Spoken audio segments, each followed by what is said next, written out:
Bonjour, bienvenue sur le plateau de Bâti Journal TV. Nous sommes à Angers, nous sommes au congrès international du bâtiment durable, Cities to Be. Et avec moi, j'ai monsieur Erwan Devez, bonjour. Bonjour. Vous êtes consultant en neuromanagement, vous êtes aussi auteur. Et avec vous, on va s'intéresser au changement, parce qu'il semblerait que dans le bâtiment, nous devions un peu changer nos habitudes. Donc on va s'intéresser au changement. Alors expliquez-nous pourquoi il faut s'intéresser au changement et en quoi ça peut parfois être difficile.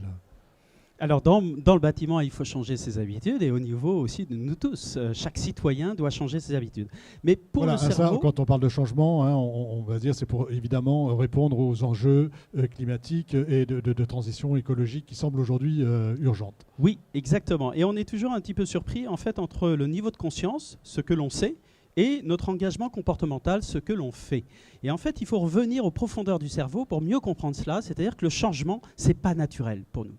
On a une certaine aversion naturelle au changement. En gros, je sais, mais je ne fais pas grand-chose pour changer parce que naturellement, je n'ai pas envie de changer.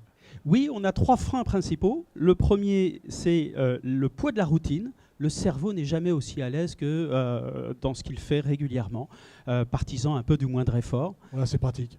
C'est pratique, c'est réconfortant, c'est rassurant, on n'a pas besoin de se réinventer, on fait ce qu'on sait. Donc moi j'ai toujours fait comme ça, il n'y a pas de raison que je fasse autrement. Exactement. Et ça on l'entend sur les chantiers. Hein. Oh, on l'entend partout. On l'entend partout, mais on l'entend sur les chantiers. Absolument. Donc, ça c'est la première chose, la routine. La routine. Le deuxième point, c'est la peur.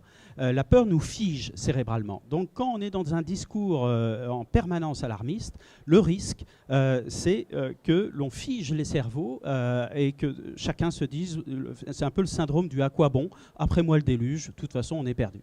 Et là, c'est un vrai enjeu de communication. Voilà, ça veut dire, attention, si on est trop alarmiste, si on va trop loin dans le message, si on dit que finalement c'est foutu, qu'on n'atteindra pas les 1,5 ou les 2 et qu'on ira beaucoup plus loin, finalement ça ne sert à rien que je change mes habitudes.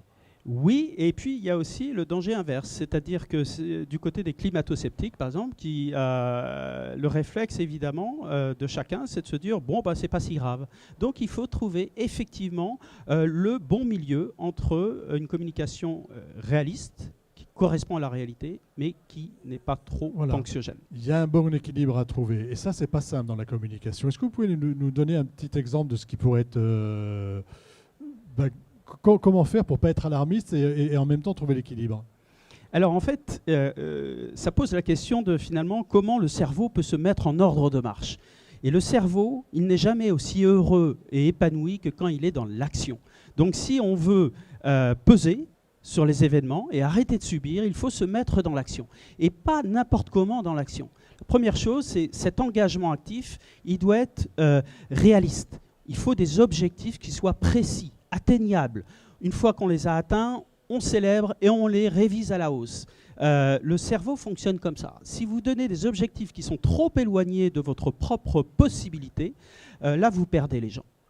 Voilà, donc, des objectifs réalistes qu'on peut mettre en œuvre, mais il faut quand même avoir conscience de là où on va et de là où on veut aller. Oui, c'est toute la difficulté des politiques qui, eux, sont sur le temps long, doivent tracer une perspective.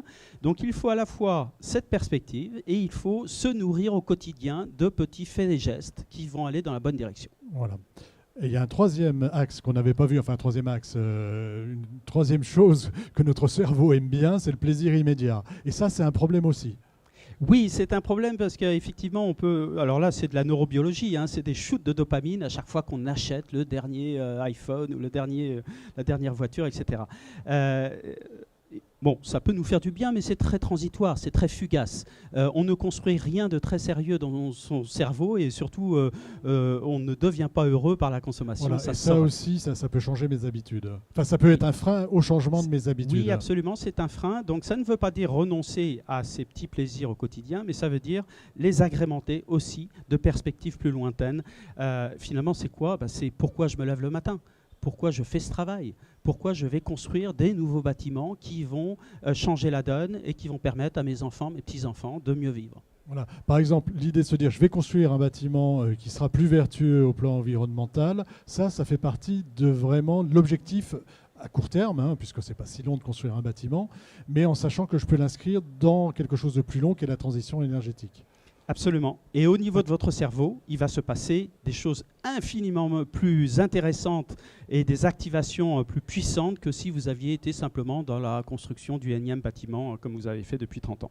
Voilà, donc il faut se méfier de son cerveau, ce que vous êtes en train de nous dire. Non, il faut bien le connaître. Il faut bien le connaître, il faut l'entraîner et il faut l'utiliser à bon escient.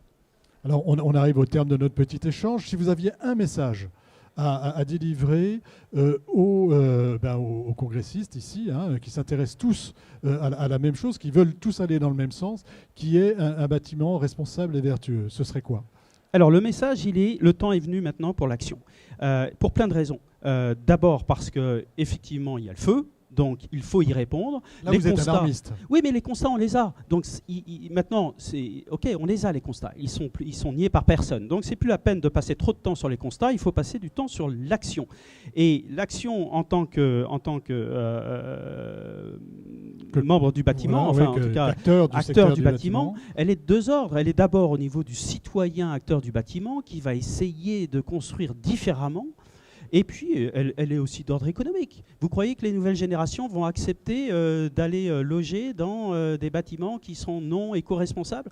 Donc, l'acteur du bâtiment, de toute façon, par la force des choses, il va aller vers cette nouvelle forme, nouvelle voie. Donc, raison de plus pour y aller avec enthousiasme, avec vraiment une passion absolue d'essayer de faire la différence. Le dernier message que je voudrais faire passer, c'est qu'on peut se transformer à n'importe quel âge, on peut changer nos comportements à n'importe quel âge. Ce n'est pas une question d'avoir 20, 40, 60 ou 80 ans, c'est une question de mental. Mental, de bien connaître et de bien connaître son cerveau et ces petits trucs qui font qu'on a un peu peur parfois. Qu'on aime bien aller acheter quelque chose pour un peu de dopamine.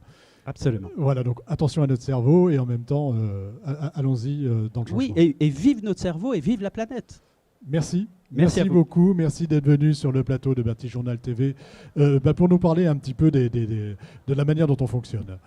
Une émission à retrouver sur notre site Bâti-Journal TV, sur le site de notre partenaire France Bois Forêt et puis sur le site de City Soubi, bien sûr. Merci à vous.